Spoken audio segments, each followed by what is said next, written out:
Какого хрена, блядь, я не выключил звук? Вот удивительный вопрос.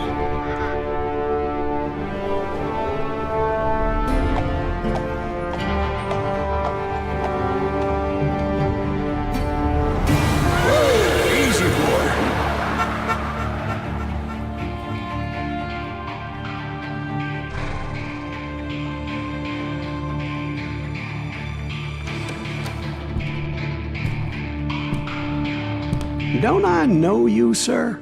Don't believe so. I haven't been here in many years. Name's Silas Greaves. Silas Greaves? The bounty hunter? Used to be. Ah, what are you doing here in Abilene? Just passing through. Got a little business to take care of.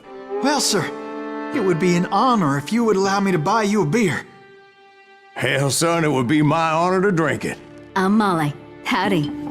I'm Dwight. That's Jack and Steve. Ben's behind the bar. Oh, I bet you got some great stories. A couple. Any of them true? Jack, be nice. A few. What about your shootout with Henry Plummer's gang in Bannock, Montana? Is that where you started as a bounty hunter? That's what it says in this here dime novel.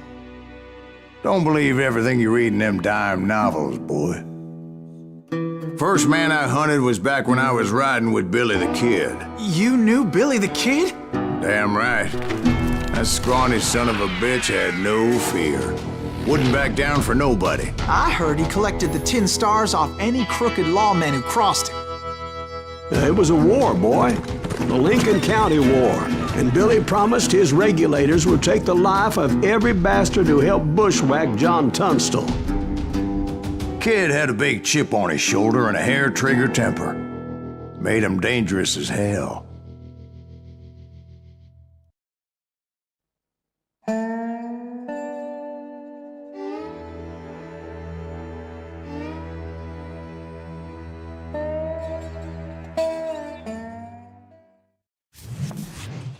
It was about 30 years ago. Billy was hiding out in an abandoned farm near Stinking Springs. I threw in with the kid because the man I had sworn vengeance on was riding with Billy's enemies. But before I tell you why I want that sumbitch dead, let me tell you what happened that day. I was heading back to the hideout when suddenly I had this funny feeling. Funny, haha? No, Steve. The other kind of funny.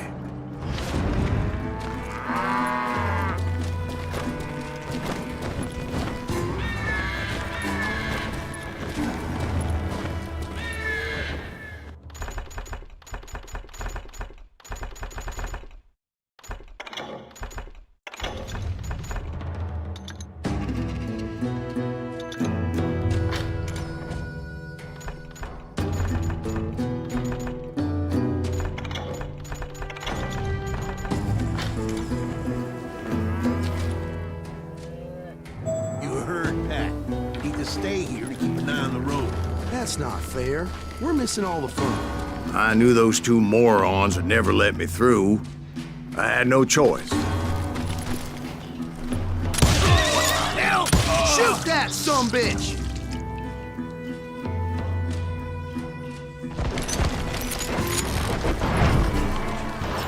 Was it Pat Garrett's posse?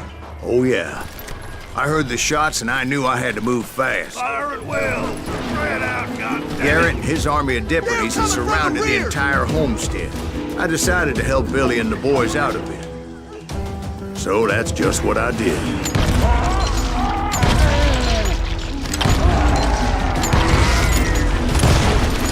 Hey, we have one behind us! Stay on it!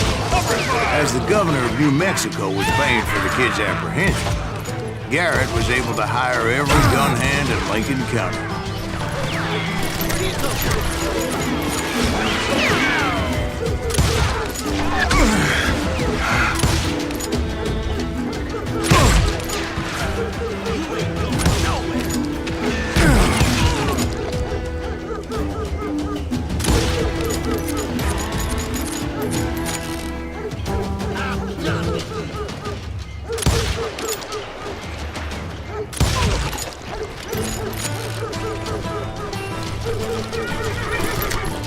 I'm putting you down!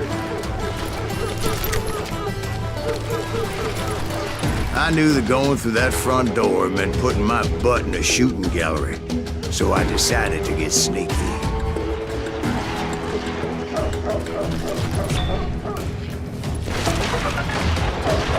Watch out! There's one of them! God damn it, he's right behind us! Where the hell's Garrett?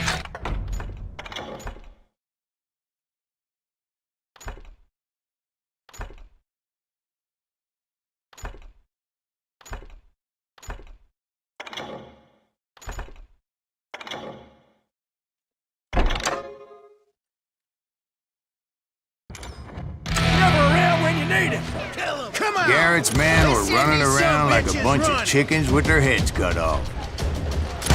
Now you're really pissing me off! I'll do you myself! Let's do this! Still, one of them reached the water tower. Not a bad idea. It would be a turkey shoot from up there.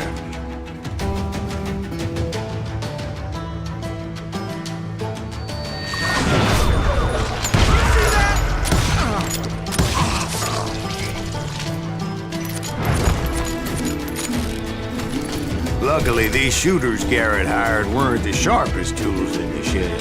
A lot of them were saddle tramps, or sod busters, or drunken drifters looking to make a few bucks.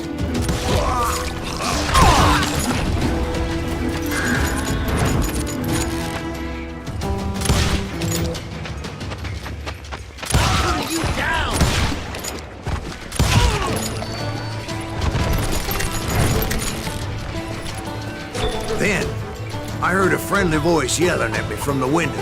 Back door! We'll cover you! Start aiming, you idiot! Truth be told, things weren't much better behind the house. I cut their numbers in half, but that just made the ones that were left twice as mad. They made up for their lack of skill with a seemingly endless supply of ammo. It was a bit of a slog, but I finally fought my way around the back of the house. And like that, I was inside, none the worse for wear.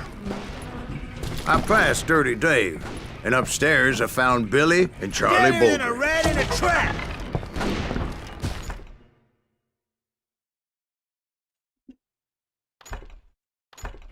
I'll do you myself!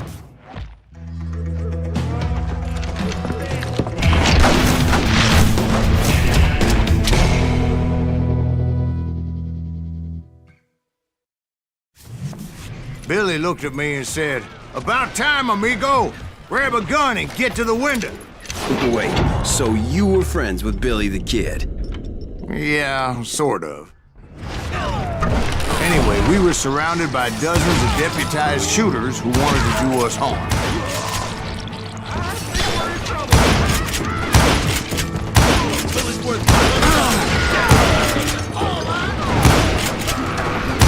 Keep this up all day! I think I got one! I'm telling you, Garrett's men were dropping like flies, but they just kept on coming.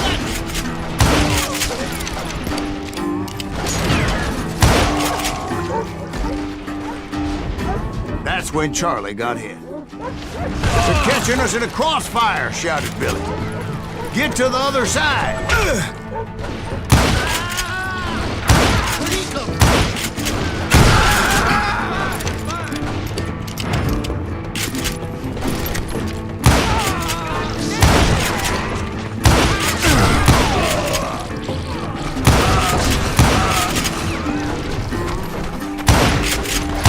I don't know how many of those cocksuckers I personally put down, but it was pretty clear, even to Billy, that maybe discretion was the better part of valor. What's that mean? It means that it was time to cut and run. "They got a Gatling," Billy shouted. "Get the horses and bring them round back. I'll draw their attention."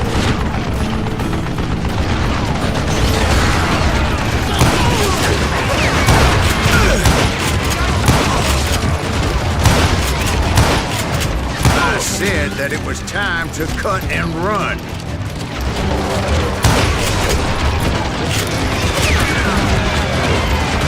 He directed that order at me, and I thought, why the hell do I have to do it? But I went anyway. Dumbass that I was back then.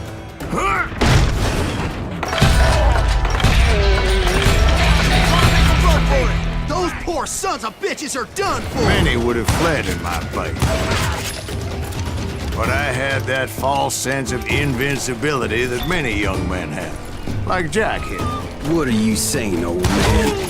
Jack, he's just joshing with you now. Yeah, he better be. Mr. Greaves, please continue. Please, call me Silas, ma'am. Now, where was I? You were heading for the barn.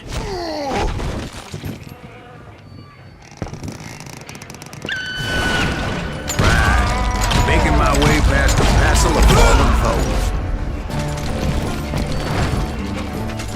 Sounds like Garrett hired a whole regiment of guns.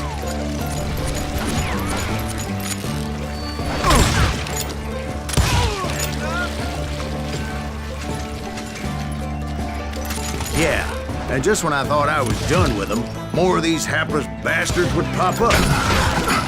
God damn you!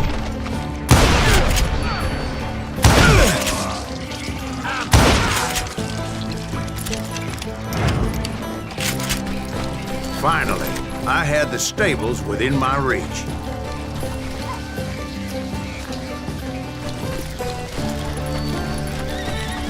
And that's when I met Sheriff Pat Garrett. I read that you went toe-to-toe with him, sir. That backstabbing bastard with that tacked-on tin star.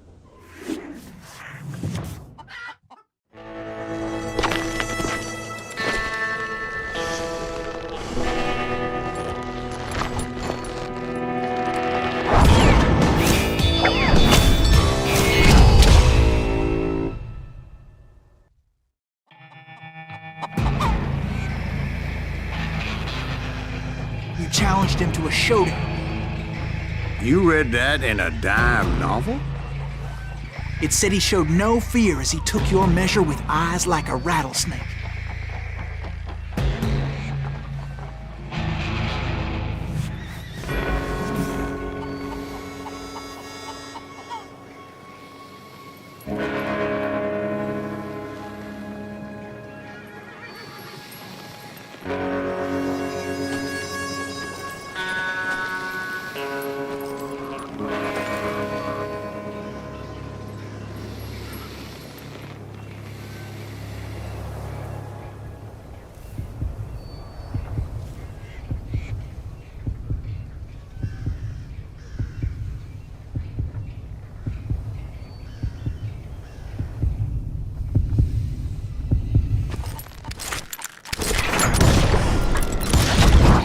And that you killed him in a fair fight. Is that what that Penny Dreadful said? No, boy. That ain't what I meant when I said I met Pat Garrett. So let me start again. I finally reached those damn stables.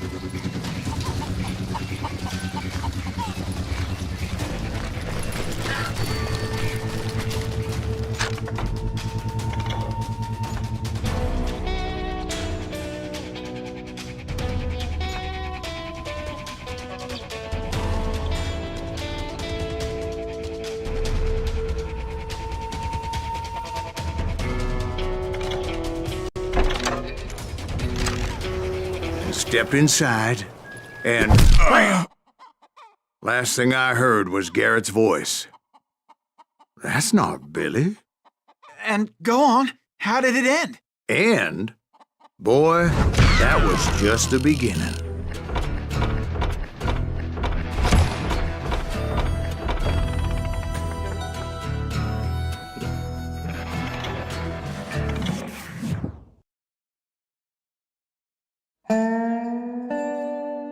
So what happened? Did Garrett arrest you?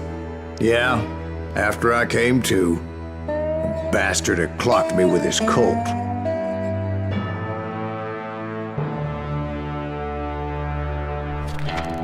And the kid surrendered? When he realized there was no getting out of there alive. So they locked you up in Lincoln? Indeed they did. Sentenced me to hang right along with the kid.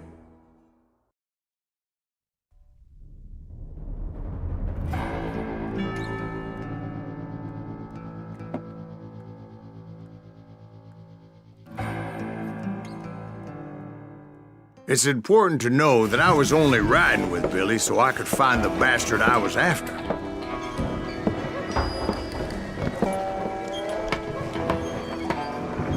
He was with John Kinney's gang, and they were sworn enemies of Billy's regulators. Why were you after him? I owed that son of a bitch a bullet for what he had done to me and mine. Instead, all I got for myself was a goddamn death sentence. Luckily, it was right around then that I heard Billy make his move. He shot Jim Bell and a few other guards as he made his getaway. Later, they wrote that some lady friend planted a pistol for him in the privy. What the papers didn't say is that Billy helped me escape, too.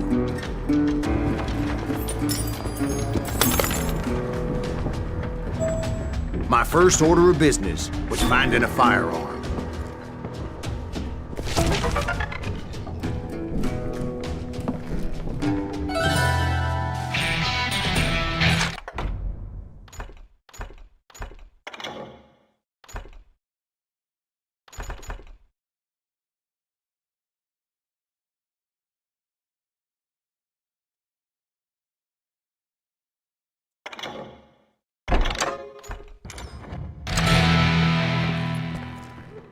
Luckily, I located Deputy Bob Ollinger's mean-ass shotgun.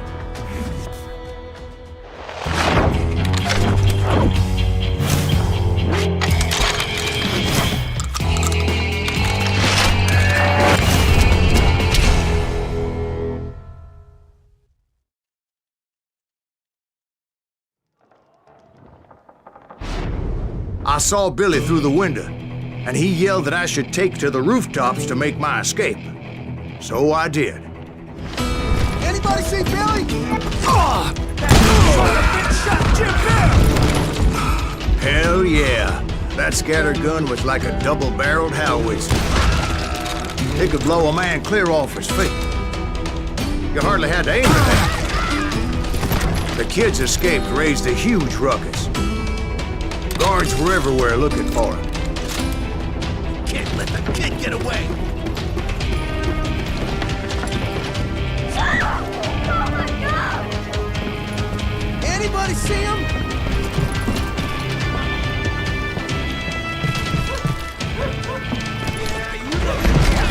I had to jump from roof to roof like a damn alley cat. I followed the planks where I could, but some of that wood was slippery as hell. The whole town was up in arms. And suddenly, I was a fugitive. How the hell did the kid escape?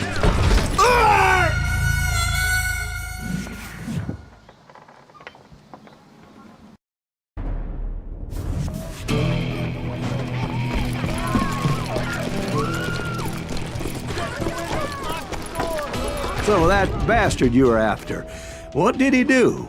He did me and my family a grievous harm. But I knew if I was ever gonna find him, I would need to get my ever-loving ass out of there.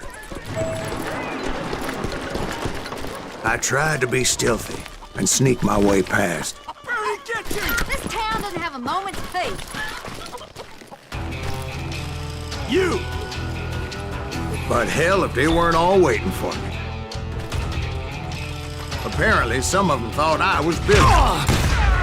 You hooligans can go to hell. I'll put you down!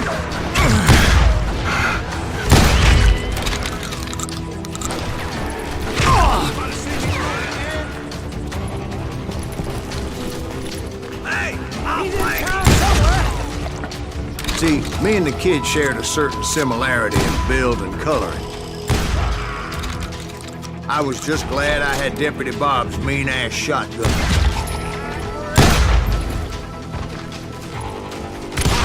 Gotta stop standing next to dynamite!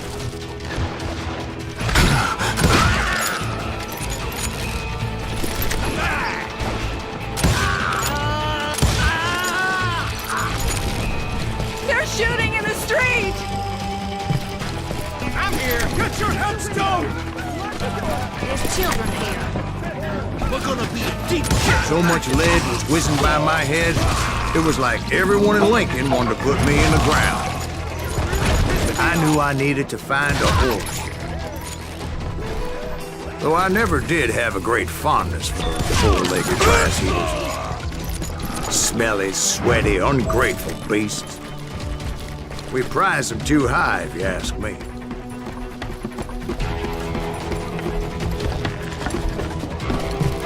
damn town's going to hell in a handbasket. But where was the kid while you were busy getting shot at? Gone. And that's when it occurred to me why Billy set me free. Respect for decency? So I could be a hapless decoy and draw attention while he snuck out of town.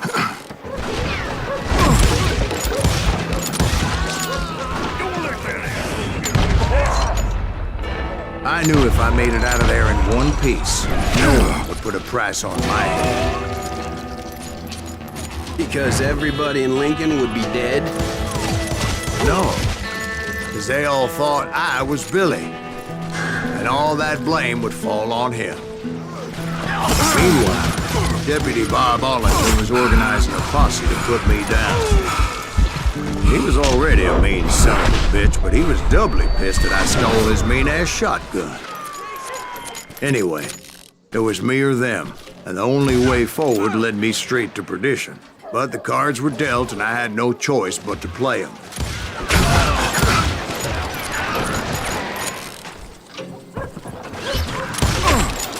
We're gonna be in deep shit with that.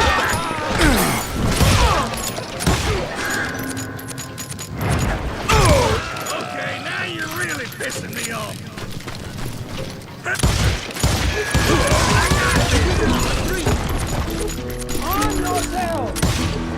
Stop it! How did he get away?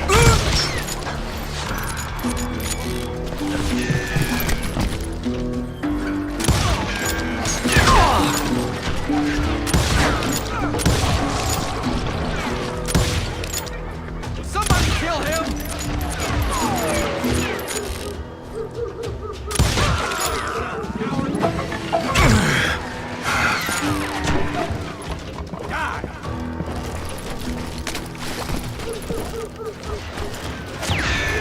Let's do this!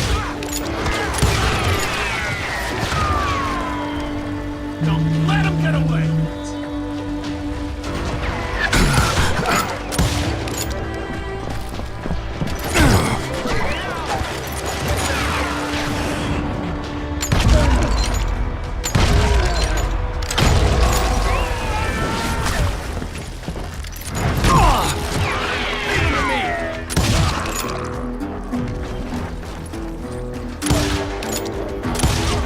Stop him!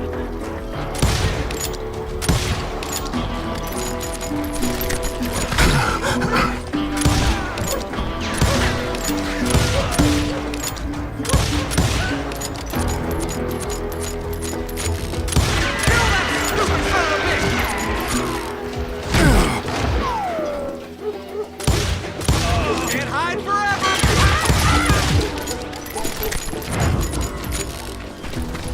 Finally, I found what I was looking for. The stables on the edge of town. I guess Billy saved your ass, taking out Bob Ollinger the way he did. Billy didn't kill Bob. Sure he did. He dispatched him right after he shot Deputy Bell. No, sir. Because Bob came right up behind me, angry as hell that Billy had lit out. Hello, Bob, I said. I think you better let me go. And he says, I don't think so, boy. Not with my shotgun. So we stood there in the middle of the street, eyeball to eyeball. He intended to kill me, and I knew I had no choice but to defend myself.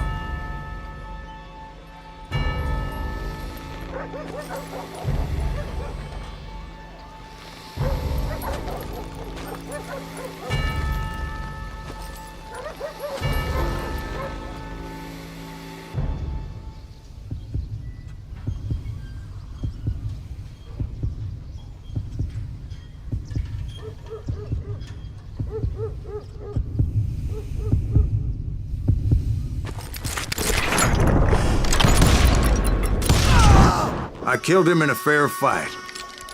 Everybody saw I had no damn choice. Well, Lincoln got a mite depopulated that day. Pat Garrett gunned down Billy 3 months later. So where'd you go after Lincoln? Mexico. Until I realized nobody was looking for me. I ended up taking a job at the Rurales. The Mexican Rurales? I was hired to help them track down the cowboys. The most vicious outlaw gang in Cochise County?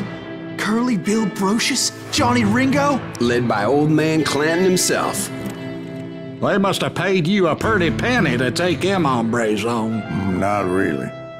But truth be told, I had my own reasons for going after those boys.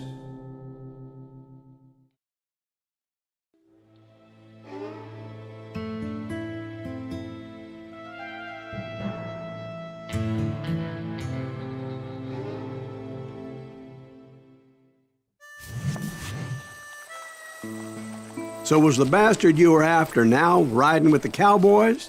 Roscoe Bob Bryant was his name. Oh. But no, this time it was a different bastard I was after. The aforementioned Mr. Ringo. I came upon them robbing a stagecoach, which wasn't surprising, being they were such murderous thieves and bastards. The bandits wore red scarves, so I knew they worked for the old man. Over there! I did my best to help those poor bastards. Moments later, the attackers were dead, and I checked the stagecoach to see how many passengers were still breathing. None. It was then I wondered if the rocks weren't hiding more bandits. Was that all of them? Or did I just hit the rear guard? I quickly got my answer. They attacked from on high like Apaches often did. They would appear in great numbers from above and rain down lead on their hapless enemies' heads, making use of the high ground and whatever else they had. Yep, the Apaches always appeared out of nowhere, and there never seemed to be an end to it. Hold on, were you attacked by Apaches? What happened to the cowboys? Did I say they were Apaches? I said Clanton's cowboys attacked me Apache style. I was in a pitched battle, but I was holding my own against an overwhelming enemy force. See, at the time, I was still pretty green and would often blunder into regrettable situations. But I just kept shooting at anything I could see up in those damn rocks. I didn't see Ringo, but I knew he was with the cowboys. He and Roscoe Bob had done me a dreadful wrong, and I was determined to have my revenge. But to get to Ringo, I knew I'd have to find my way past these other assholes first.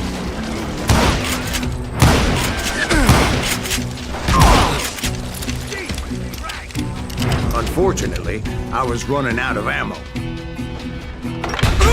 Another perfect example of my relative inexperience as a hunter of men. I immediately knew that a tactical retreat was called for, as my vengeful fury was much less impressive without the bullets to back it up.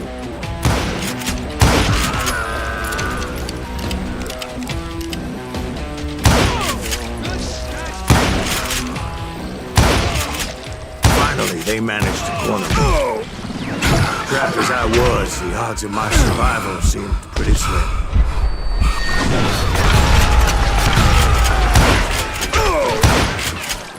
Luckily, serendipity was on my side as I suddenly spotted a way out of my predicament.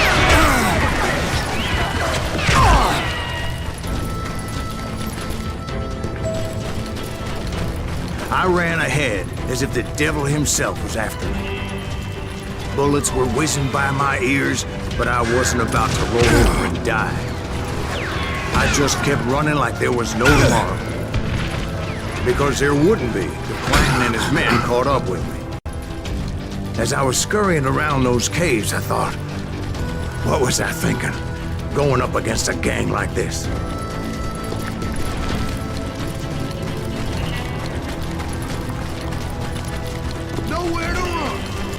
I just kept running, not knowing where the hell I was going.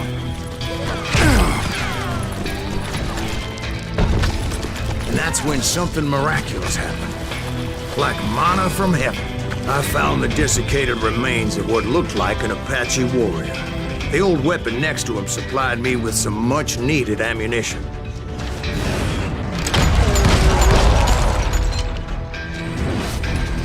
Bat Masterson once told me it was more important to be lucky than good, and he would know.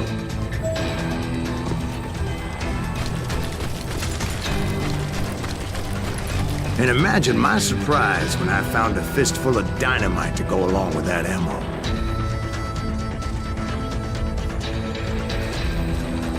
That stroke of good fortune evened the odds and bolstered my confidence. It was time to turn the tables. Time for the prey to become the predator. Time for the hunted to become the hunter. Time. All right, Jesus, we get it. Right where you wanted them. That's right, Jack. I was done running. And the old man's boys were not expecting that. No, sir. I came at them like a wildcat. My fury knew no bounds.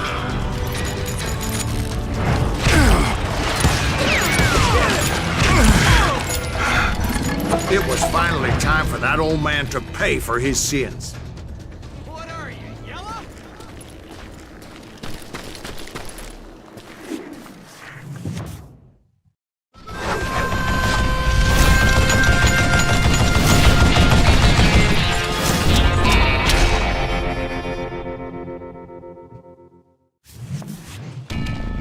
I yelled out at the top of my lungs, "Clanton, I'm coming for you!" A little stealth might have made more sense, to be perfectly honest. Because that old fool had a Gatling gun and enough bullets to last him till kingdom come. But I knew I could not let that deter me. Not if I was to find and kill Ringo. I needed to get that old man off that gun.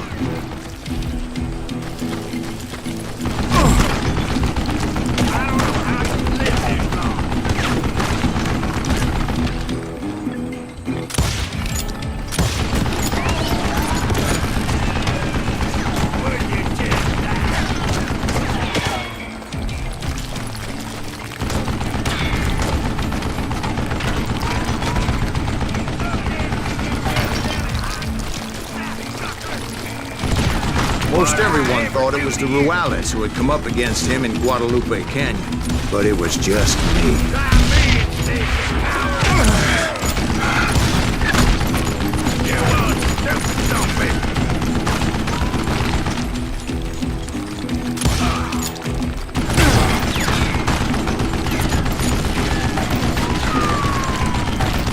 Wait! Goddamn boat!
Show yourself!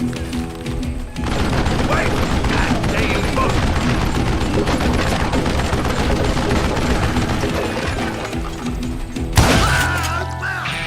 Apparently, one of the cowboys made it out of there alive and told Ike and Billy Clanton that it wasn't a Mexican who took their father's life that day. They just assumed it was one of the Earps, and that little misunderstanding eventually led to that legendary gunfight at the OK Corral.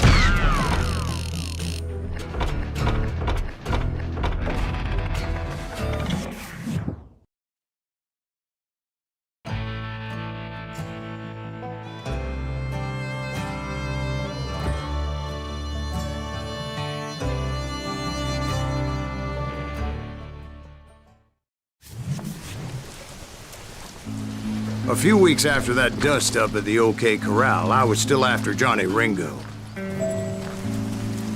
I had tracked him and the cowboys to their hideout at a sawmill, and they were loaded for bear. So, what exactly did Johnny Ringo do to piss you off? Well, him and that other bastard. Roscoe Bob Bryant? Yep. They both deserve to die, and I promise I'll tell you why. But first I need to tell you about the Cowboys' new boss, Curly Bill Brocious. Earth's coming! Get ready, boys.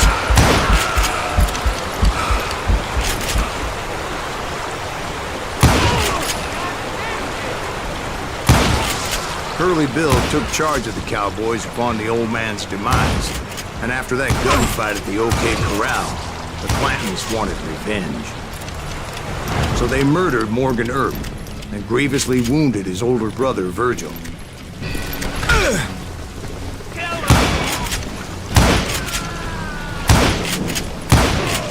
Wyatt and Doc went on what became known as the Vendetta Ride, hunting those outlaws down. So when I showed up, that's who they thought I was.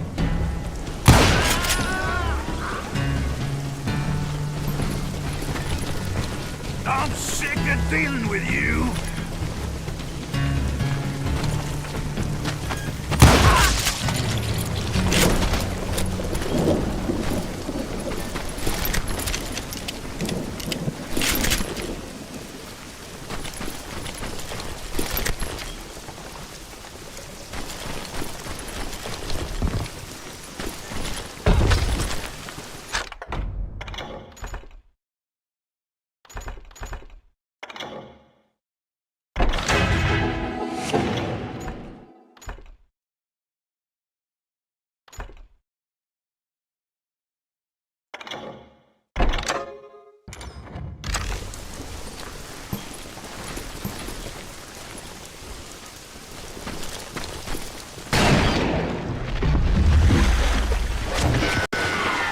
There were killers around every corner, all wearing red bandanas. That's how the Cowboys identified each other, and I was beginning to wish I had one myself.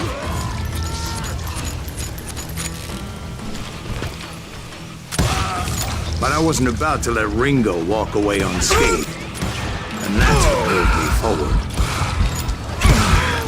They say that Ringo was infernally fast.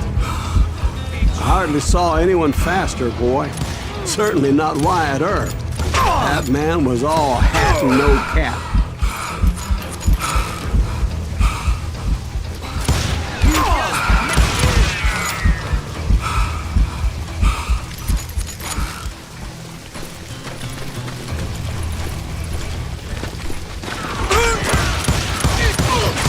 Earp wasn't much of a match for him, but Doc Holliday might have taken him. That lunger should have kept his nose out of it. He never charged anyone for the murder of Morgan Earp. But everybody knew that Curly shot him in the back. That was common knowledge. Yeah, maybe so. But Ringo had nothing to do with it. He was just being loyal to a friend. Is that what you call it? Being loyal? Well, to get to that loyal friend, I had to pass by some buzzsaws as big as a man. Excuse me, sir. I have a question. What's that, Dwight? After old man Clanton died, why didn't his son take over the Cowboys? Because Ike Clanton was dumber than a box of rocks and a yellow belly to boot.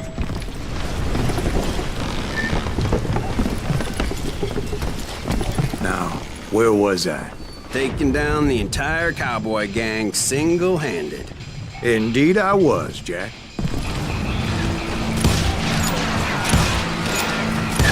I think I winged it!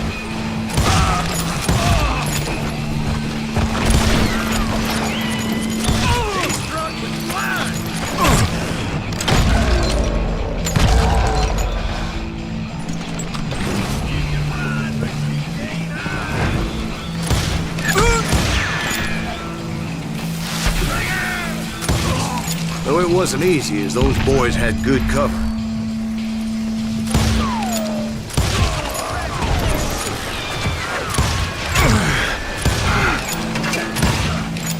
You bastard!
There were carts everywhere, piles of lumber, and God knows what else for people to hide behind.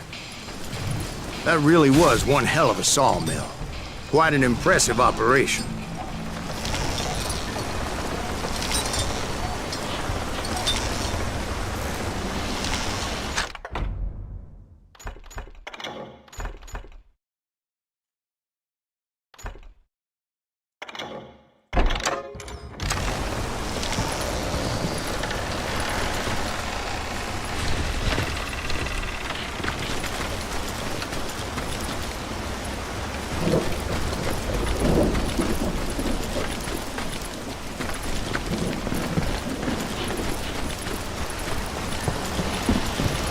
And where was Curly Bill? Did you see him? I'm about to get to that, Ben. Patience. I'm painting a picture here. There was this beautiful waterfall and a crystal clear stream that led to a verdant valley that was truly... Consider your picture painted. What happened next? Well, finally the bastards that were still alive made a last stand.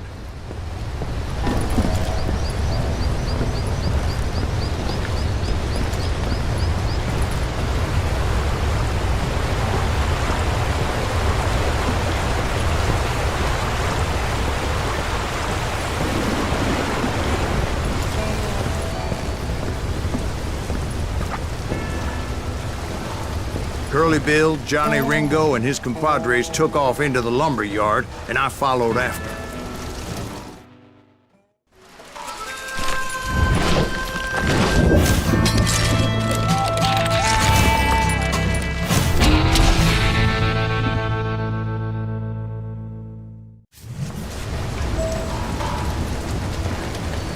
Are you saying they ran? Cowardice was not in Ringo nor Curly Bill's nature. No, sir. I never said they were running scared. They just wanted me out in the open.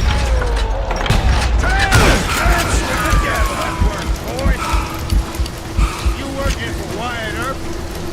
Oh, that's something higher than see you to kill me?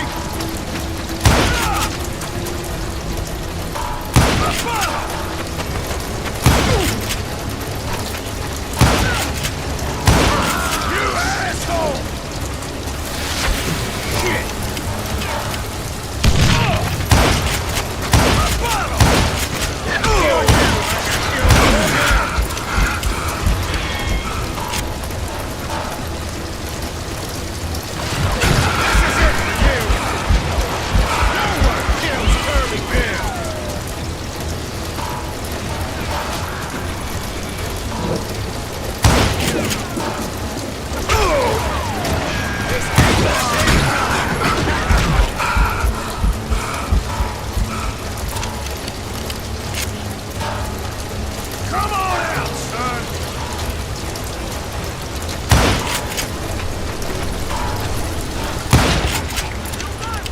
Brocious gave me no choice but to take his life. But Ringo was nowhere to be found. I knew you didn't kill Ringo, because he was found dead in a different location altogether. To this day, his killer is still unknown. Indeed. Took me a few months before I finally tracked his ass to West Turkey Creek Canyon.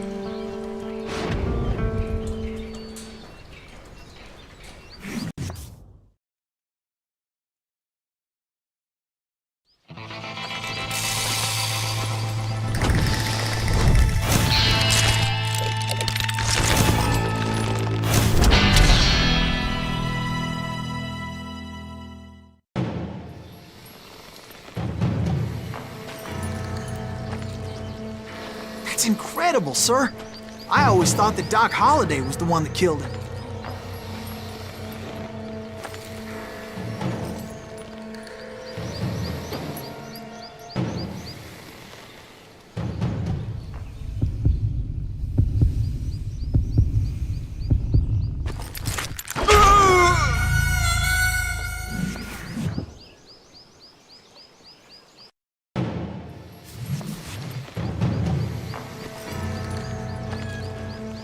That's incredible, sir.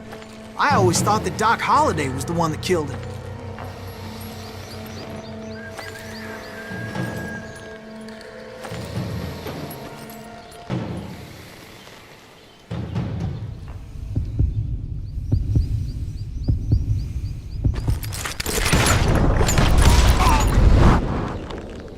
Sorry I had to ruin the legend for you, boy. But the legend ain't always true.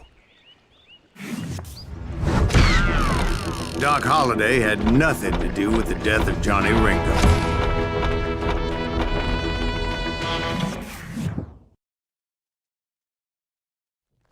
I was paid a healthy bounty for Ringo and Curly Bill, and realized there was real money to be made. That's why I went after Henry Plummer.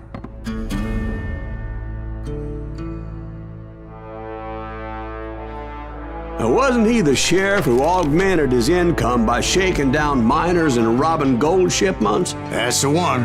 Oh, yeah, I remember him. He ran that gang of thieving outlaws called the Innocents. So it's true that you went toe-to-toe with him?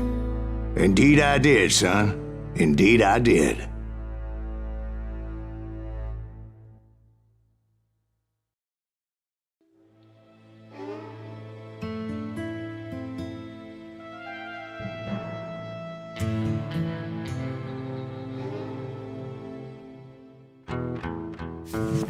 I knew I needed resources if I was going to track down Roscoe Bob Bryant, and hunting Plummer looked like a good way to get rich quick. As the local vigilantes exposed him as the leader of the bandits, and put a generous price on his head. Plummer rallied his gang to plunder one last gold mine before making their escape, and that's where I thought I'd find him. It makes me nervous standing so close to all these goddamn barrels of gunpowder. Why would you be nervous?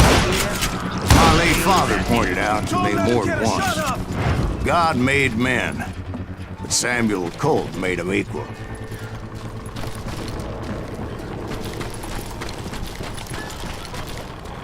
I knew that dynamite wasn't mine, so I decided the polite thing would be to return it. It was the biggest gold rush since Sutter's Mill in '48.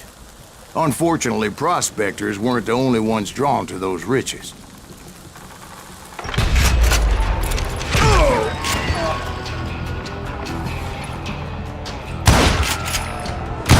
There were thieves and killers, robbing travelers and hijacking gold shipments. Like those that ran with Plummer. Some were just regular folks I knew from town, drawn by greed and easy pickings. Charlie Crow, the blacksmith. James, who worked in the stable.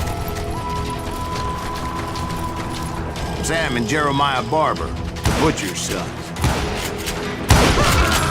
Ordinary citizens who lived a double life. Of course, the rest were veterans of the Civil War. stone-cold killers trained on the bloody fields of Shiloh and Antietam. Plummer had a lot of men on his payroll. A hell of a lot. That son of a bitch pretended to protect the public with one hand while stealing them blind with the other.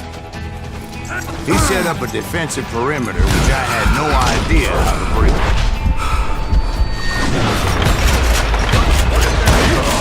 Dangerous, desperate individual.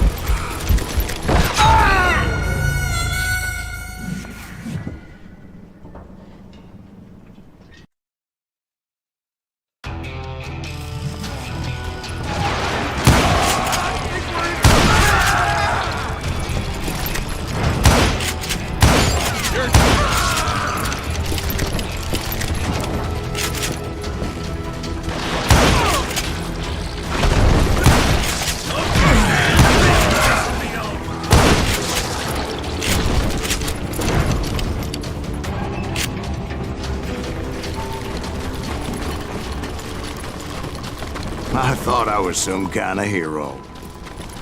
I finally made it past and headed on to meet my destiny. But first, I had something I needed to figure out. I had a few ideas on how to get into that mine, but once I made my decision, I knew there was no turning back. So my first thought was to enter the nearest mine portal. I saw an entrance. Made sense.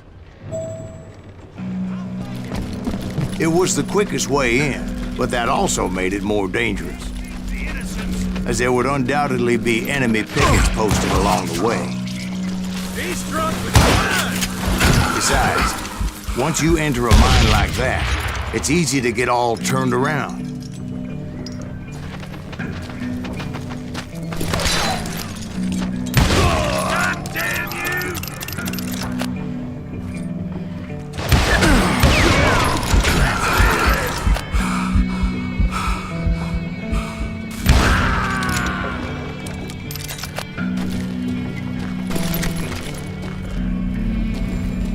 And that confusing maze of corridors wouldn't even be the worst of it. Some of those shafts could be as deep as hell.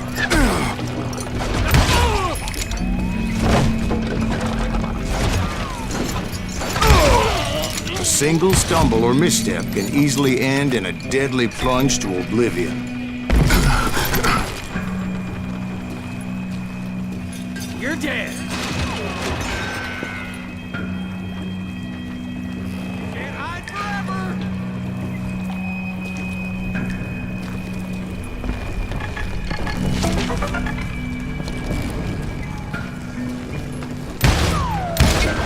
Like that.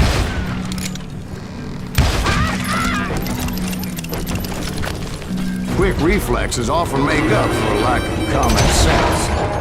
Luckily, I was never one to be easily bushwhacked. I would just need to be careful not to blow myself to kingdom come. With all that gunpowder and dynamite everywhere, a body has to know what he's shooting at. All it takes is one tiny spark, and boom. Surprise! God damn him!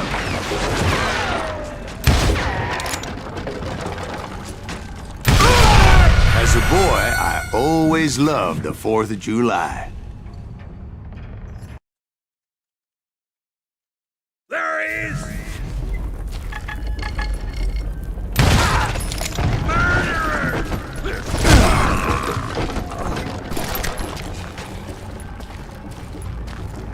One wrong bullet could have turned that mine into a dad-blasted tube.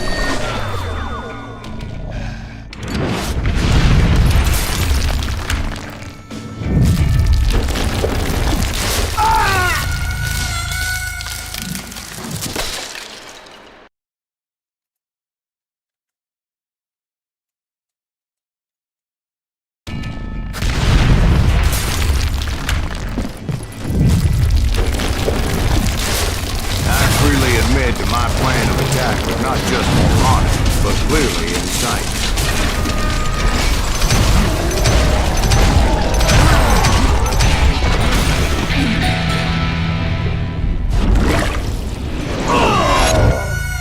It's a good thing that I abandoned that ridiculous plan before I even tried it. Instead, I spotted a ladder, a way into the mine from the opposite side.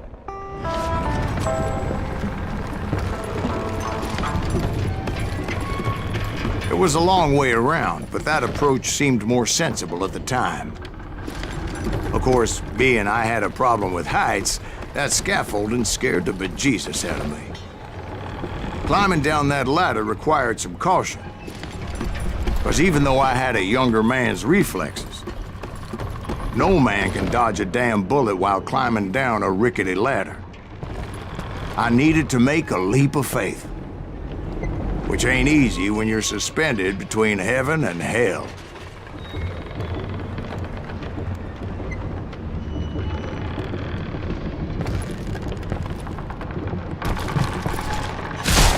I was determined not to give up, however. That Sheriff Plummer seemed quite the despicable character. When the vigilantes discovered what the sheriff was up to, people were outraged. That 10,000 they put on his head would go a long way to helping me find old Bob. And I had made it my mission to settle that score come hell or high water. Come out, you yellow bastard! Damn him!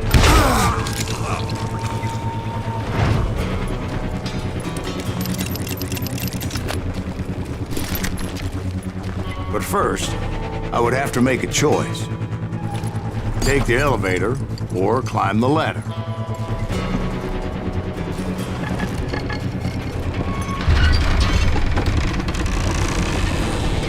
I picked the more convenient and more dangerous route.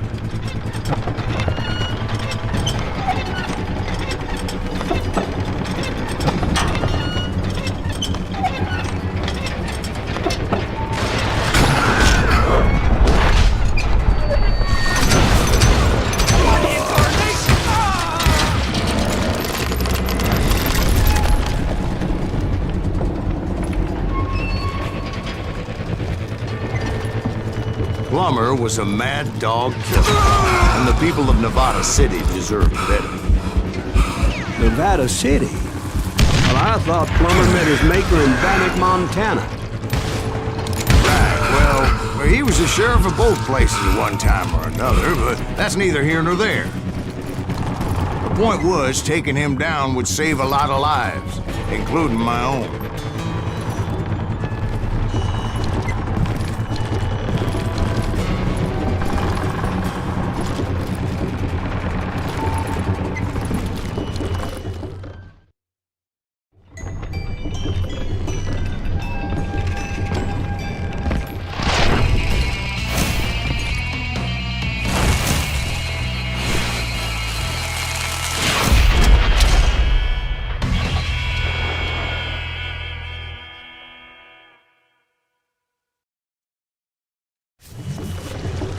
Catch this, you son of a bitch! This day is just worse and worse for you, ain't it? Henry Plummer was clearly unhinged, and I could see right away that this was gonna take some doing.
On your ass. Why not just give up and die?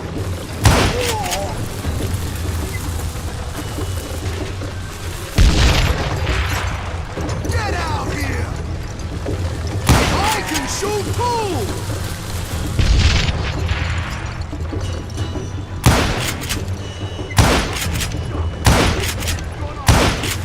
You can shoot, but can you aim? Gonna blow you into next week, boy! Somebody kill him!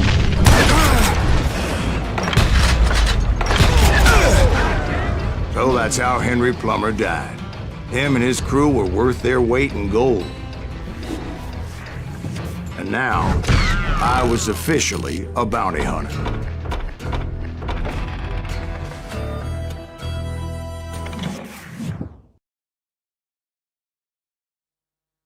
So, did you finally go after that Bob feller?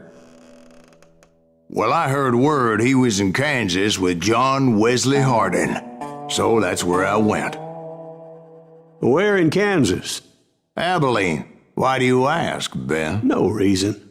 Was Hardin as fast as Ringo? Ringo was fast, but John Wesley was as fast as the devil himself.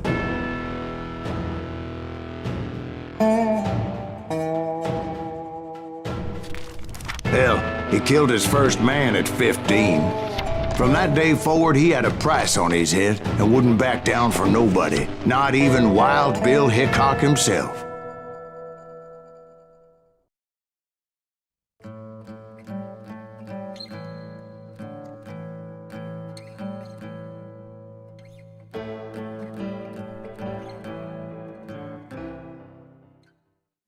I dodged death many a time, and that night in Abilene was no different.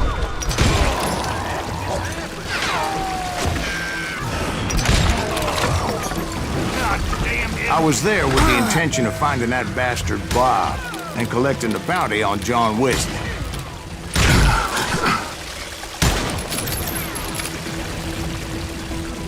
There he is!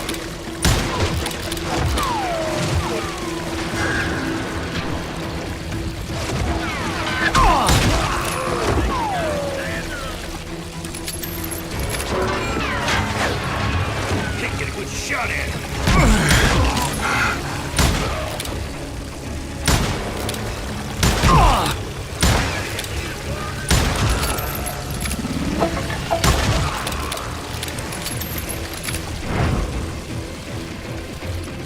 I thought the Texas Rangers got Hardin.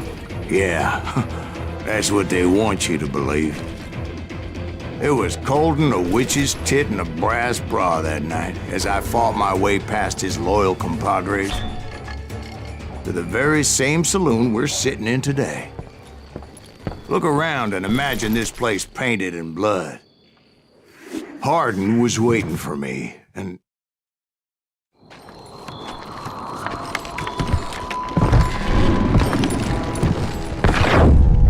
wait, I'm jumping the gun here. Let me back up and give you some background on this sumbitch. He deserves that much. Don't you think so, Ben? John Wesley Hardin was a killer. By the end, he confessed to taking the lives of 42 men. He was a bona fide folk hero by then, and had amassed a gang of armed miscreants and other assorted thugs. He and his men set up camp outside of town, and I was hoping Bob was among them. Shit, it's cold out here. Shoot that son of a bitch! They didn't ask why I was there. They knew. I had to spill a lot of blood to find out Hardin wasn't in that camp. He was carousing in town with his closest friends. Hardin's boys apparently didn't want me to reach the Bull's Head. Some were hightailing it into town to inform their jefe of my unwelcome presence.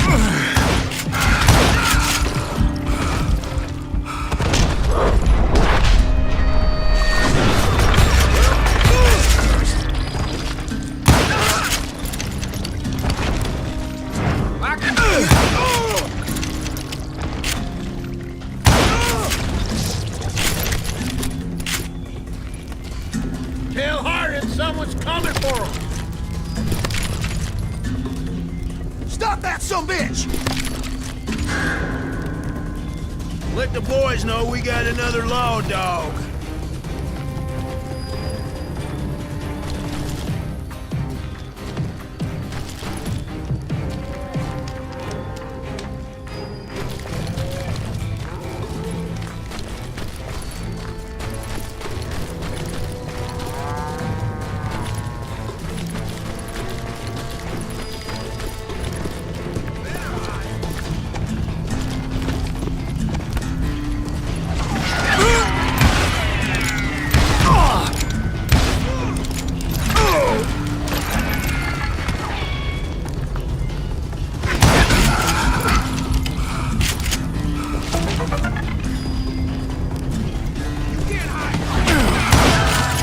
wondered if Bob was among them.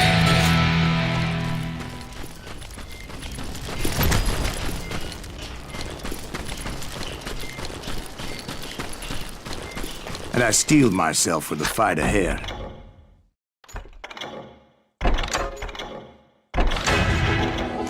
For as good as I was, deep down I wondered if John Wesley wasn't just a little bit better.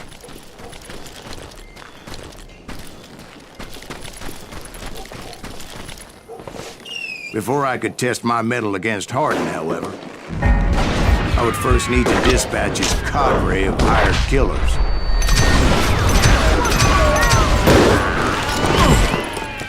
Most of these degenerates were beyond redemption, but John Wesley might have been a different story.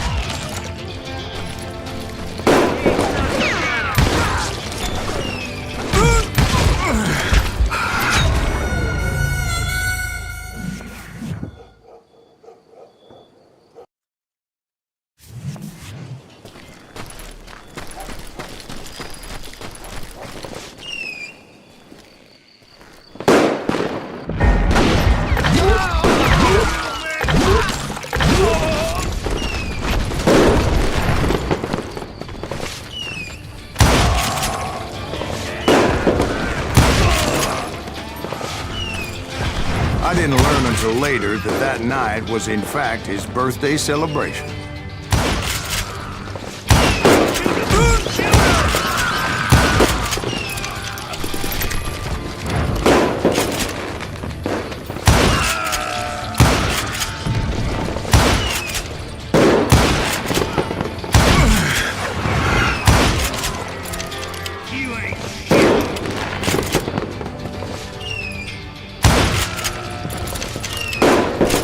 I think I already mentioned that I found Hardin in this very saloon.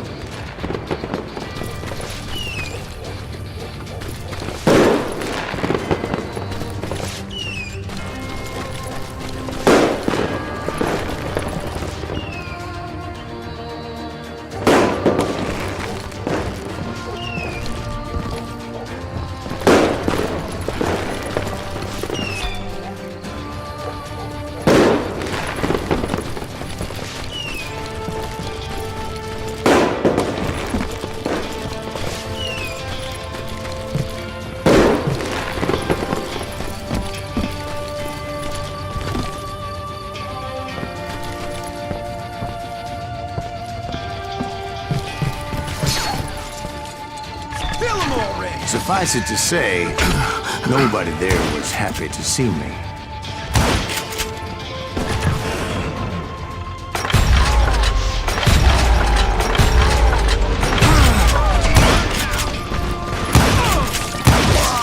In fact, I felt a certain hostility.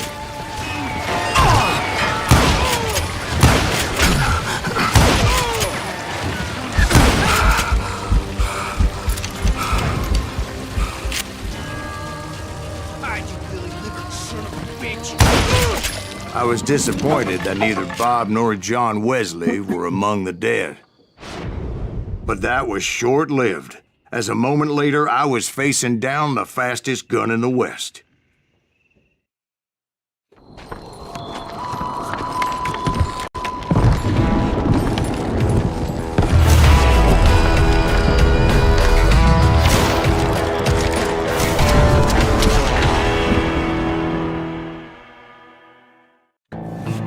I felt a bolt of adrenaline, or maybe that was fear.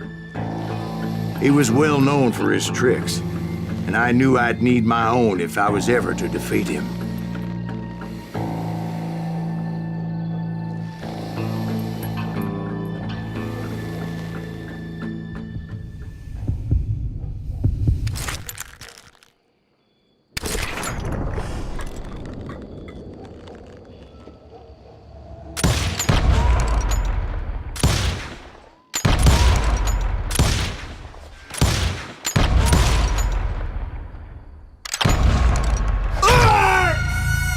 No, wait!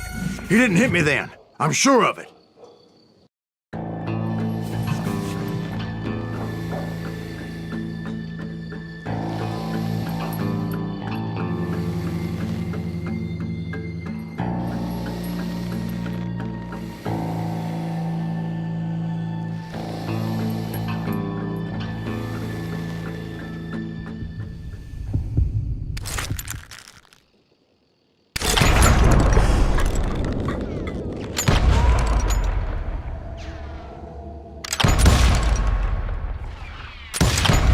was faster than greased lightning.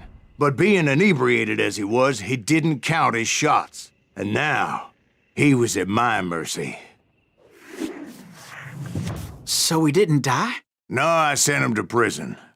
Years later, after he was free, some restless Avenger took his life. Shot him in the back in a saloon just like this one. Anybody up for another beer? Ben?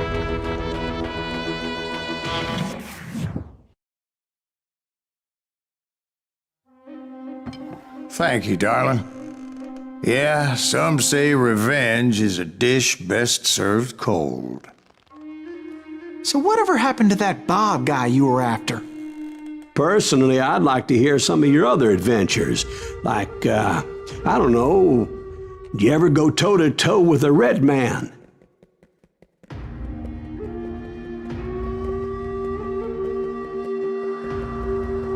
Yes, I did, Ben. I remember once I was after this renegade Apache, Grey Wolf. Strangely enough, revenge was also his primary motivation.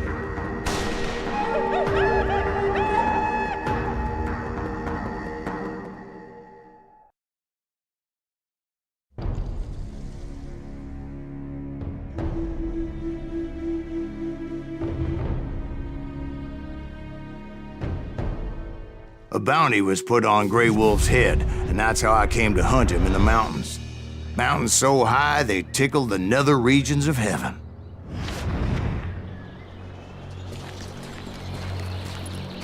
Grey Wolf was a Chiricahua Apache medicine man who had led a war party in revenge for a massacre against his people. The U.S. Army had attacked his tribe during his daughter's sacred sunrise ceremony, and the slaughter was unspeakable.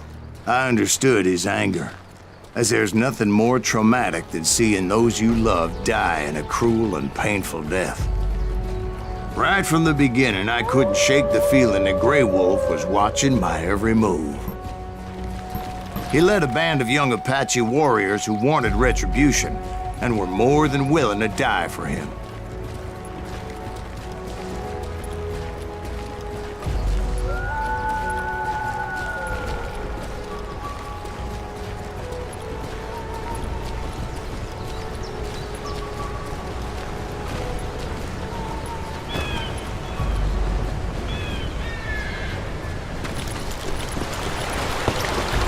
They saw me before I saw them.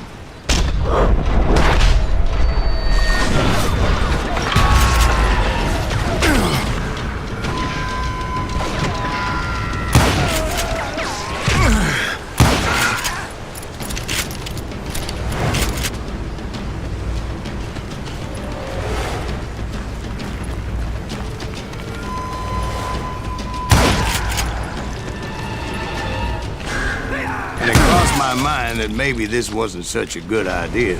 But now that the shooting had started, there was no backing down.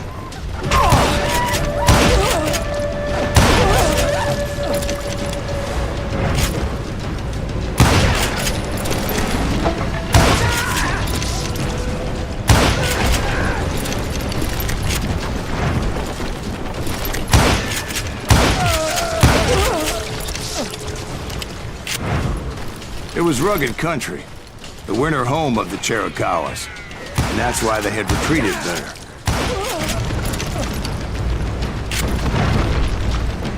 I admit to having some regrets about going after them the way I did. But then again, I got a lot of those.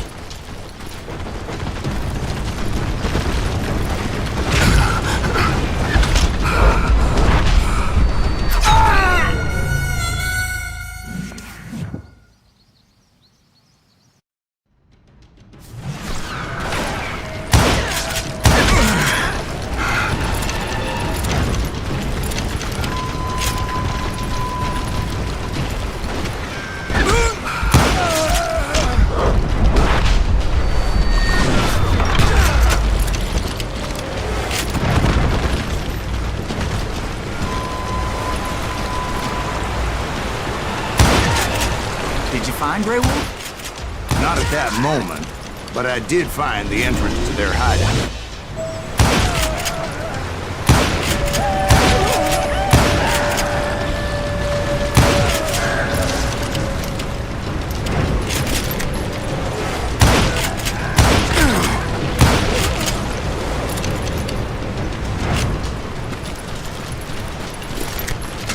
A deep crevice that led to a deeper cave. Don't tell me you went in there. Yeah, but it's not out of bravery so much as pure, angry cussedness.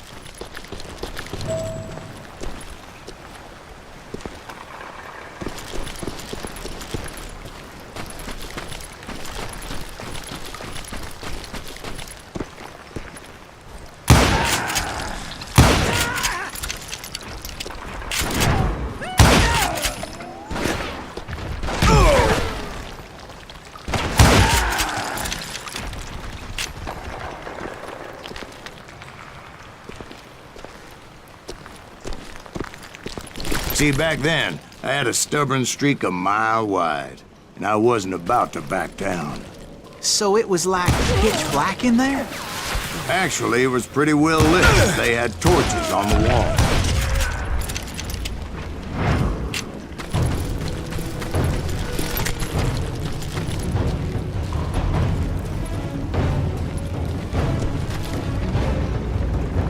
How big was his cave? Big as hell, Ben. Chiricahua had hid out there during the Indian Wars.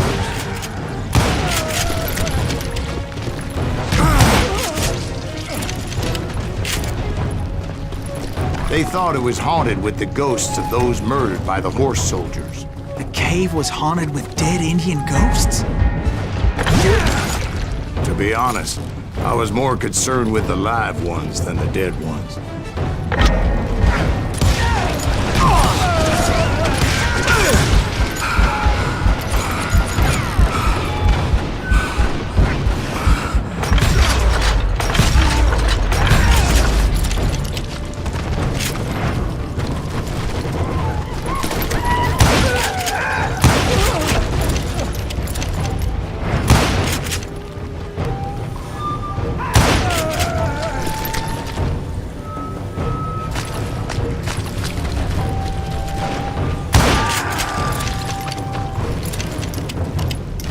How come you know so much about engines? A few years back, I was married to 2 Mescalero women. At the same time? Yeah, they were sisters. Polygyny is traditional among the Mescalero. So what happened? Oh, I had to get out of there. Those girls never shut up. Both of them nagging at me all the time. Drove me half crazy.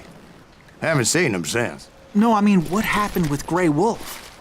I came upon this flooded grotto, and that's when I saw him. He came to me unarmed and unafraid. His voice echoed in the shadows. And I sensed he meant me no harm. You carry great darkness in your heart, and if you do not release it, it will claim your soul. The sound of his voice put some kind of ancient Indian spell on me. As his story unfolded in my mind, You will come to this place again and kill many more men, and the darkness will grow until it consumes everything that you are. The soul would have no rainbow if the eye had no tears. he said I was a great warrior, a coyote man, unequaled by any other pale-faced warrior, or something like that. The snakes will bite shadows of your past until a venom poisons your heart, and an echo of the song of the dead summons the spirits deep from within the mountains. I didn't quite get what he was saying, but there was definitely snakes. And indeed, his warriors surrounded me and attacked me like hungry wolverines. They couldn't stop me, though, and Grey Wolf wasn't in the mood for idle talk.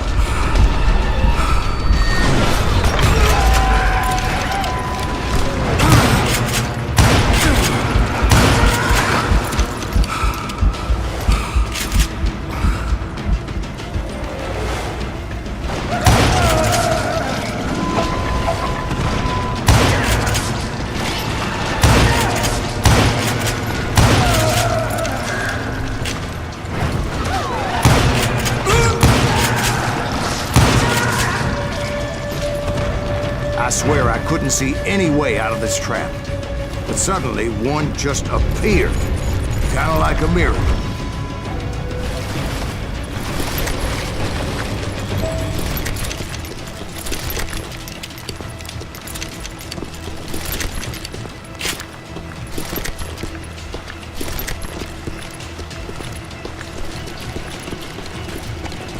I felt like I would be lost in that damn cave forever. Finally, I found myself back outside, perched on the edge of a precipice, overlooking a thundering whitewater river.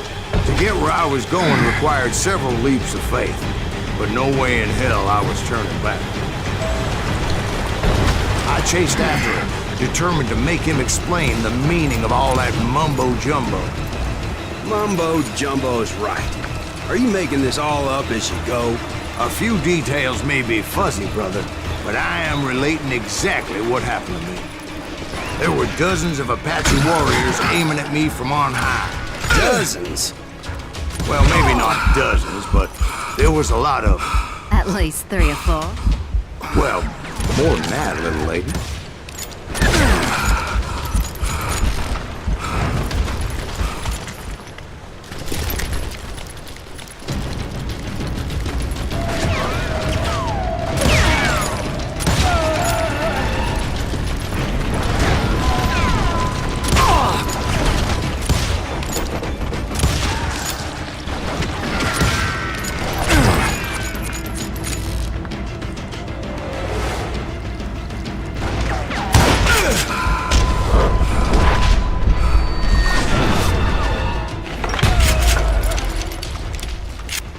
A steep climb up creek ahead of me and scrambled up those rocks like a mountain goat. I was determined to locate Grey Wolf and find out exactly what the hell he was trying to tell me. Wouldn't you know it, that crafty son of a bitch led me right into a trap. What kind of trap? Well, son, there had to be at least 100 Apaches surrounding me. 100? God be my witness. Oh, come on. Who are you kidding? Hey, I believe you. Come on, tell us how it ended. All right, but I'm not gonna drag this out. Where were we? You were surrounded by 100 Apache warriors. Well, I didn't take the time to count them exactly, but there were a lot of them.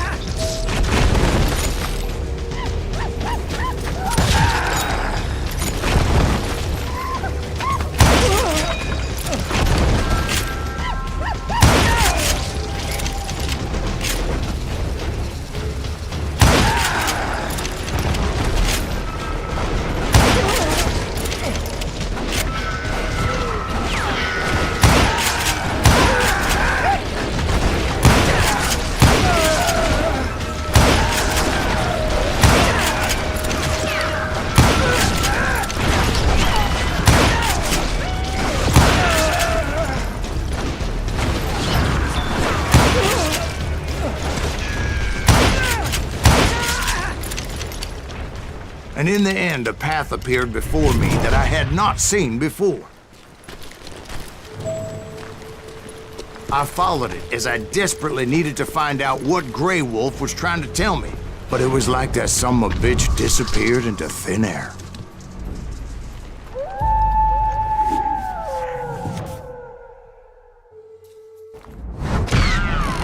Never did find him.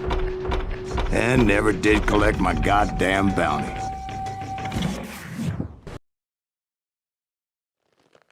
Thank you, darling. It's interesting how the truth can sometimes seem might malleable, depending upon your point of view. Like how those dime novels make you out to be something you're not? Jack, don't be starting trouble. No, he's right. They do tend to exaggerate. Did they exaggerate your part in taking down the Daltons?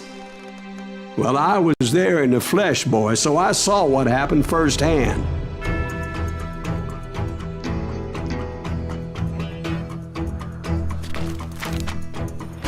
Those Daltons were lawmen once, before they all went bad, robbing banks and trains clear across the territory. Until Coffeeville, of course. I was one of the citizens who took up arms that day. Fighting on the side of right? I did my best, sir. We all did.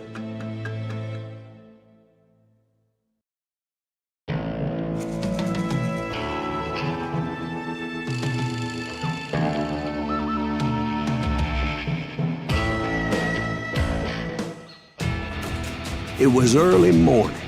One of my friends was a local gunsmith, and he handed out firearms to anybody who'd take one. You see, the Daltons got it in their heads to rob 2 banks at the same time. 2 banks on the same damn street. Story was Bob Dalton's girl was always writing about how he had no ambition. Oh, you're nobody next to Jesse James, she'd say. Finally, the bastard took his brothers to Coffeyville just to shut her up. Well, the locals recognized the Daltons right off. Before they could get away, half the town took up arms to defend their property. You got us a hero. Put some holes in him!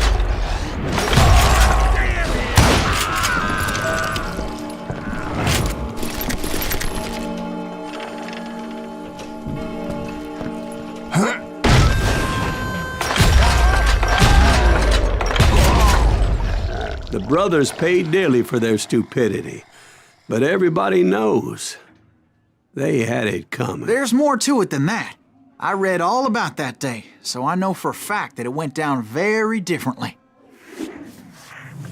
First of all, it was high noon. A posse of U.S. deputy marshals were on the rooftop across the street. Get ready, boys. They're gonna make a move. The lawmen had been tracking the Daltons for months, and now they finally had them dead to rights. Among them was a bounty hunter feared by many a lawbreaker. This man had no intention of letting the Daltons slip away. The marshals tried to get the Daltons to surrender. They'll give up eventually. We just gotta wait the son of the bitches out. This bounty hunter knew that the brothers were far too proud to ever lay down their guns. He went in there alone to confront those criminals. One of the marshals shouted, "Where are you going? Are you crazy?" Hey, where do you think you're going, dumbass? That rifle's mine. He saw a way to get around to the back of the bank. Then he figured out how to hit the Daltons from a direction they weren't expecting.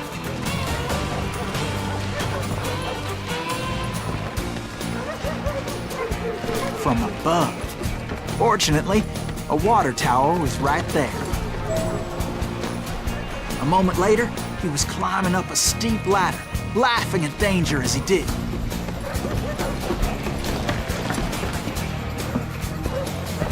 It was brave men like him who risked their lives to tame this wild country.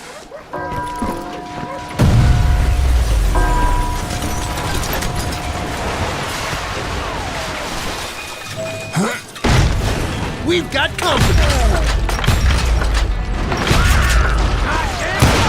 Heroic men like him, who did what other men couldn't or wouldn't to make this country free. Is that Silas Green? Jim Booth, Son of a bitch! died defending the Alamo.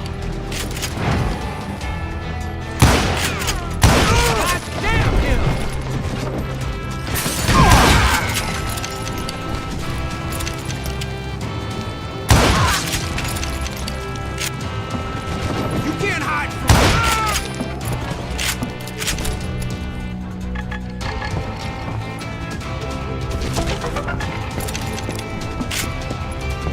over there!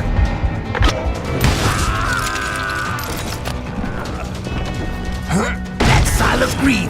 What the hell? Blam! Blam! Came away victorious, taking down those thieving Daltons. His name was Silas Greaves, and when the dust finally settled, he was the last man standing. Sorry, kid, but that just wasn't the way it happened.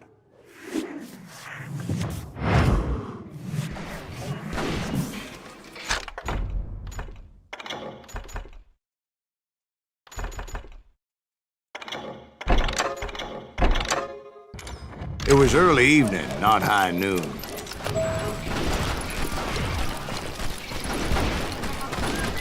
The Daltons blew up a safe, and were all set to hightail it out of there. I was late to the party, and Coffeyville was already up in arms.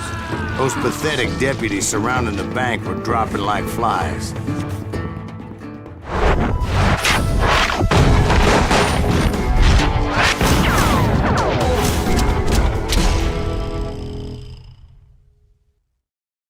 I had been tracking those jokers for months, waiting for them to do something reckless. Finally, finally they did. Those stupid bastards decided to rob 2 banks at the same time in the same town where everybody knew them. But they still had friends in Coffeeville.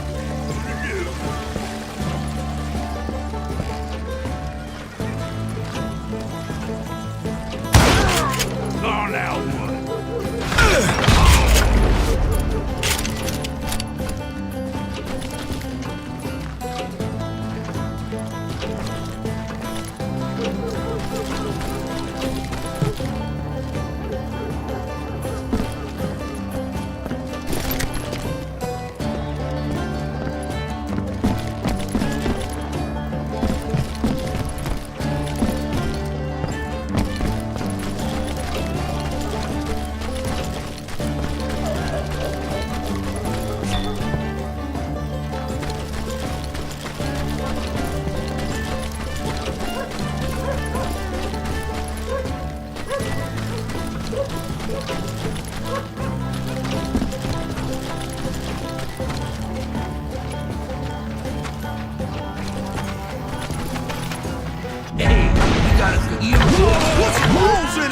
Those friends came after me like a pack of wild dogs, tooth and nail.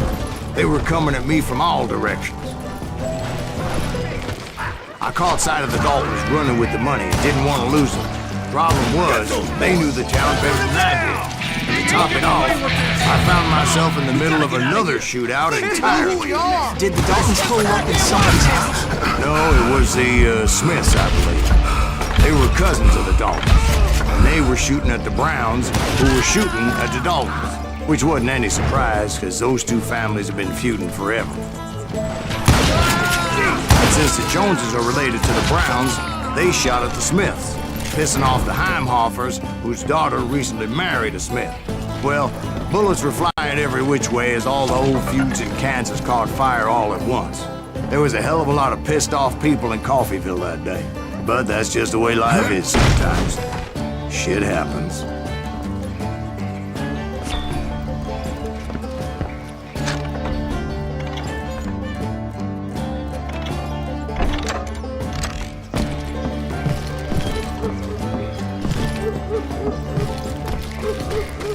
The Dalton boys knew I would never give up.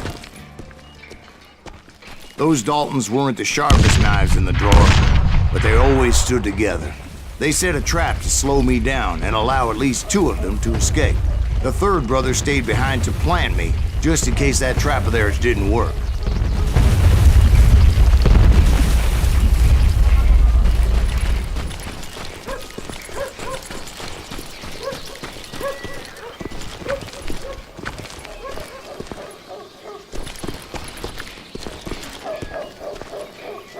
It was Emmett, the youngest.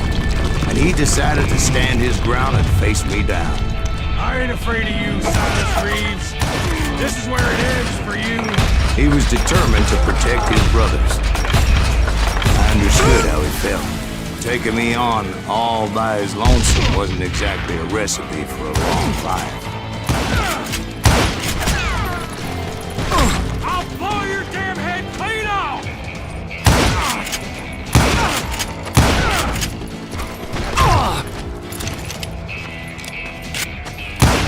I'm gonna tear you apart!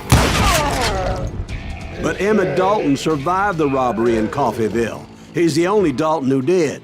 They say he was shot 23 times. Well, Dwight, who do you think put all those damn holes in him? But I have to admit, that boy had grit.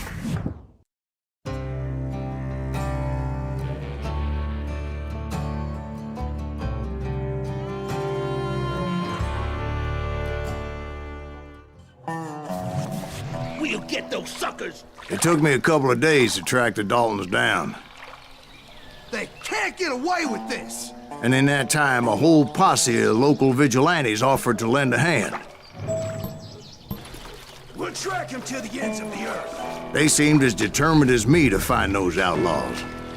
But as we headed into those swamps, it was like I had my own private army. There was no way those boys were getting away this time.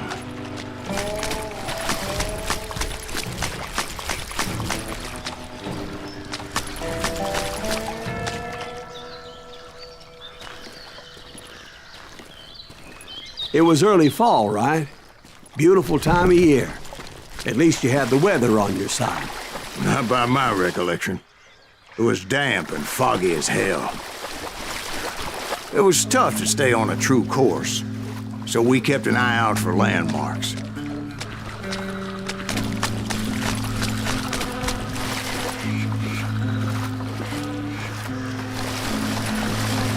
It was autumn.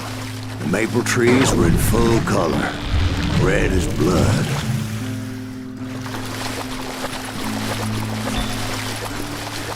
The rains that year were torrential, so the whole area was flooded. The vigilantes had spread out wide, and pretty soon I couldn't see anybody.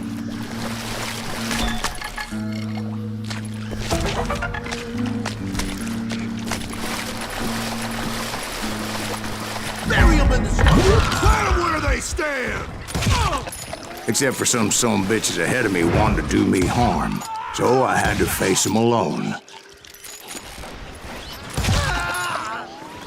I wondered why my compatriots didn't come running when they heard the shots. So did you find the Daltons? Not yet, but I did have the questionable pleasure of meeting a few of their friends.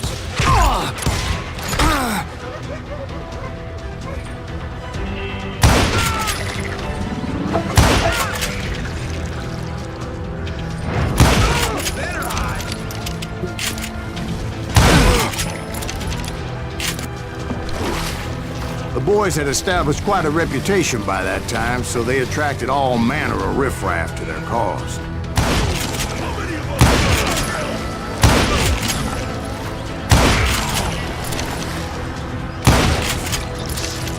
Point being, I was under serious attack.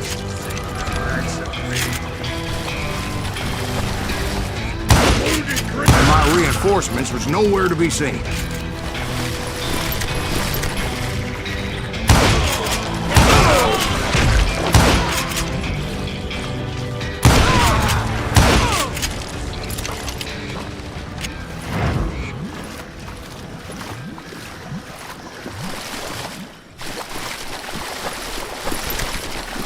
But luckily, a barn materialized as if right before my eyes. I scrambled up top to get a better view.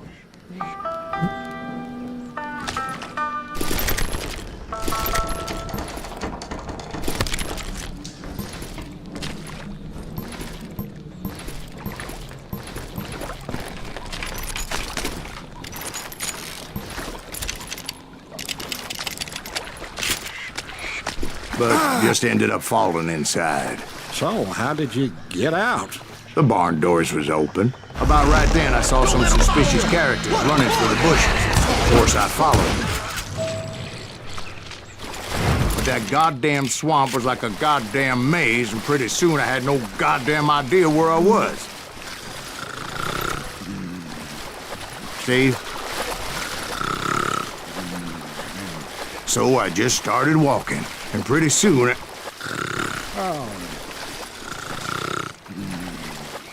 Steve?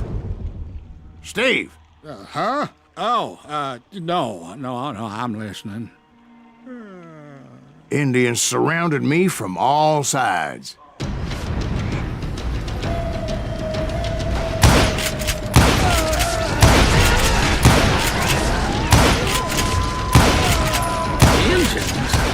They were Indians. No. I just wanted to make sure Steve was paying attention. Now, where was I? You were following the Daltons through a swamp? That's right. See, Steve? Dwight's paying attention. No, I'm listening. I was just resting my eyes. So, where was I? The Daltons. Right. See, there's a reason so many outlaw gangs are made up of brothers. Being a brother is a very sacred thing. It's a bond like no other. Bounty hunters! Stop that, So did you ever find the damn Daltons? Not yet. But I did find a few of their cousins. You Kansans breed like rabbits. More Smiths or Heimhoffers or who knows what. Why is that still standing? What's more important than family? I bet Ben knows what I'm talking about.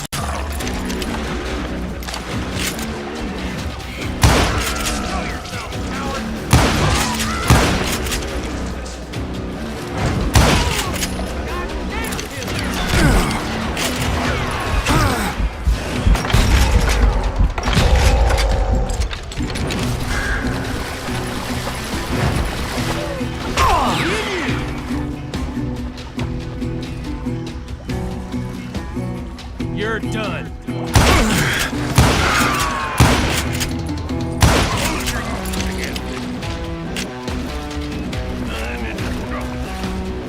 What are you gonna do?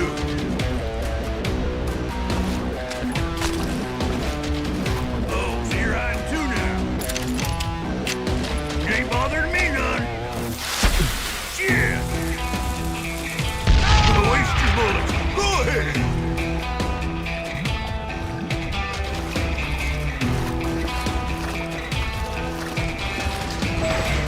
Blink. Don't let that asshole get away with this.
I knew those Dalton boys were out there somewhere, standing together against anyone who would threaten them.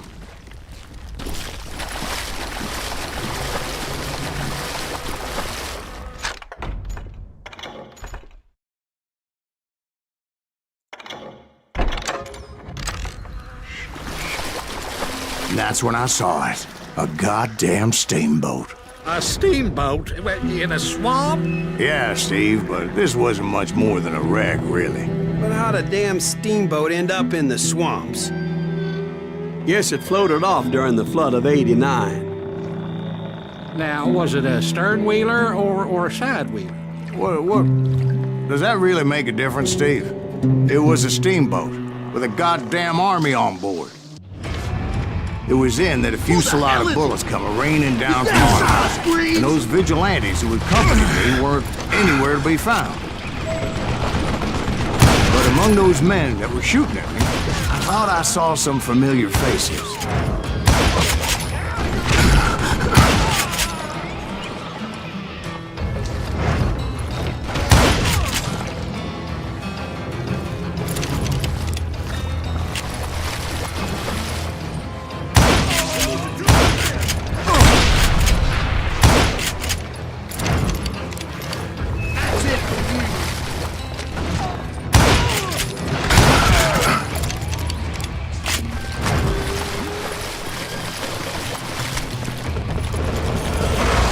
Somewhere up there, the Daltons were waiting on me.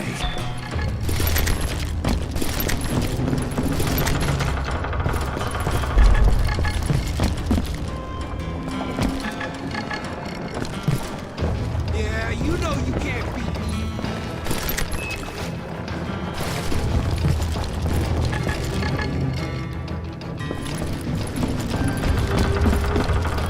I'm gonna shoot you.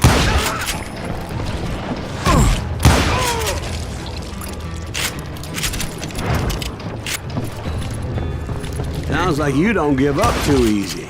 That's the kind of man I am, Bill. I set out to do something. I do it. Surrender just ain't in my nature. Plus, I'm stubborn as hell. Brother, I'm gonna make you pay.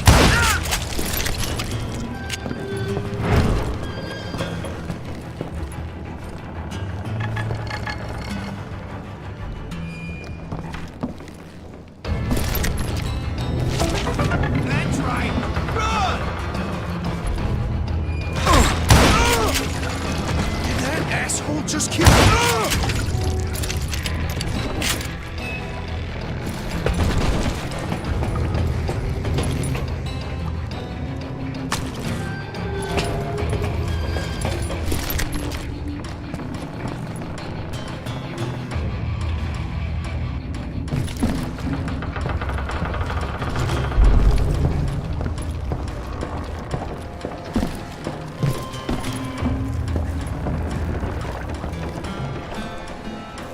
Right about then, much to my relief, the vigilantes finally arrived.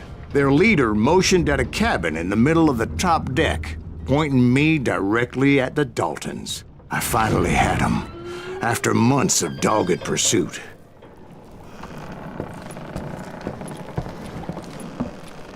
But it turned out that they had me. Take him out! I'm sending you to hell!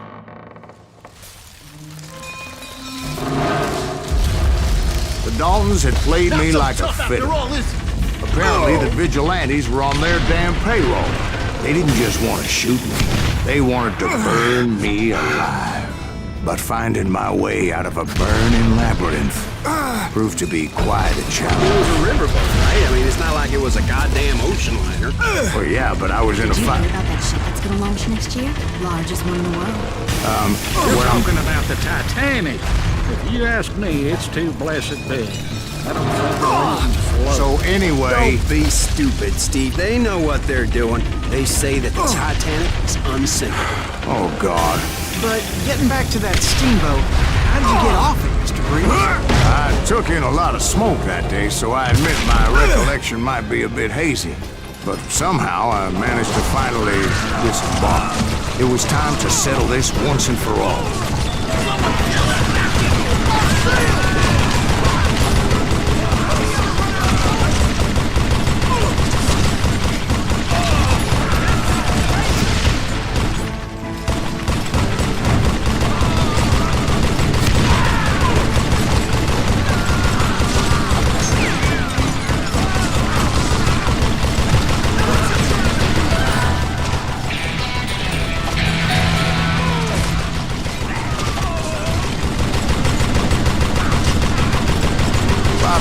Weren't about to come at me one at a time. They were in this together. Two brothers side by side, determined to take me down. Confident that this time the odds were on their side.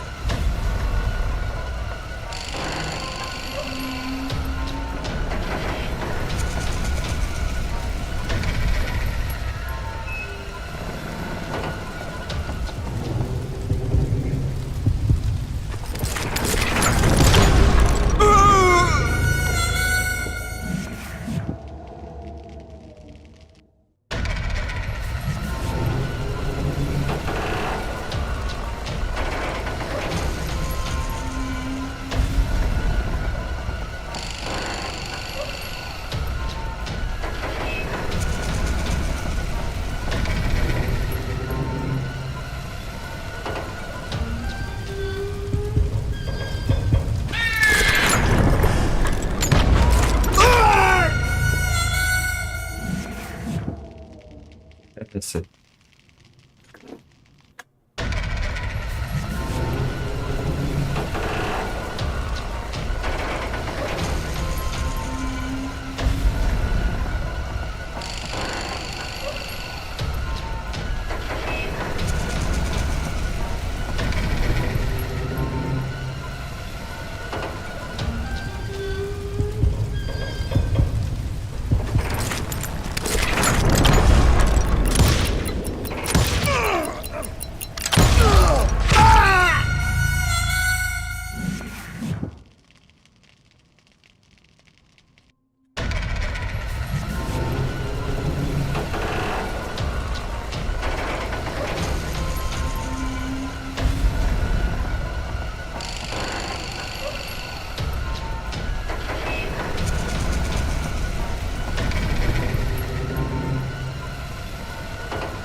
They got it wrong.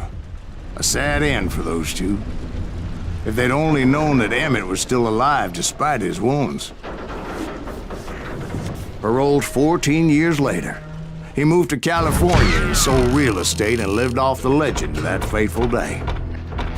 And the tragic death of his two brothers.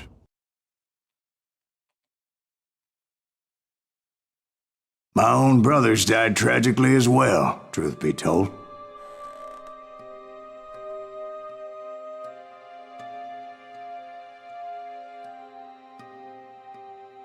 It was 1868, and me and my older brothers were pulling a tidy profit running cattle into Juarez, Mexico. One night after my brothers retired for the evening, I found a little poker game in a cantina with a couple of cowboys.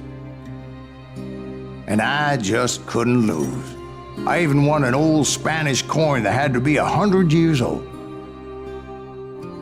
Well, I was mighty pleased with myself the next morning as my brothers and I rode for Texas.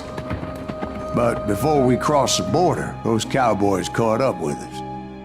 It was Johnny Ringo, Roscoe Bob Bryant, and another asshole named Jim. They wanted their money back and everything else we had, including our lives, as those boys didn't want us coming for them later. Bob put that old Spanish coin in my mouth and said, "I won't have it said that I left you with nothing, boy." Well, those horses bolted, and there we hung as those bastards rode away. The branch finally snapped under the weight of the three of us, but being my older brothers were bigger and heavier, they were already dead. And right then I swore to myself that I would avenge them. Ringo you know about. But Bob eluded me. Until I heard he was riding with the Wild Bunch. Или не слышно?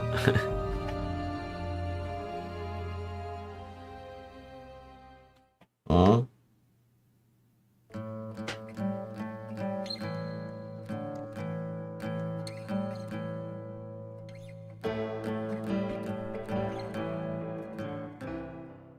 I'd been on their trail for months, ever since they left their hideout in the Bighorn Mountains. Ты слышишь меня или нет, блин? Led by Butch Cassidy. They were a loose association of outlaws who robbed banks and trains from Colorado to Montana. Among them was the Sundance Kid, and that murderous hombre I was tracking, Roscoe Bob Bryant. Were you a part of that giant Pinkerton posse after the Wild Bunch? No, boy. A circus like that would have slowed me down. Besides, I wanted Bryant all to myself. I'd heard about a large shipment of gold being transported to Wilcox, Wyoming on the Overland Flyer. I figured the Wild Bunch would likely hit such a treasure, and by God, I figured right. Все, погнали тогда.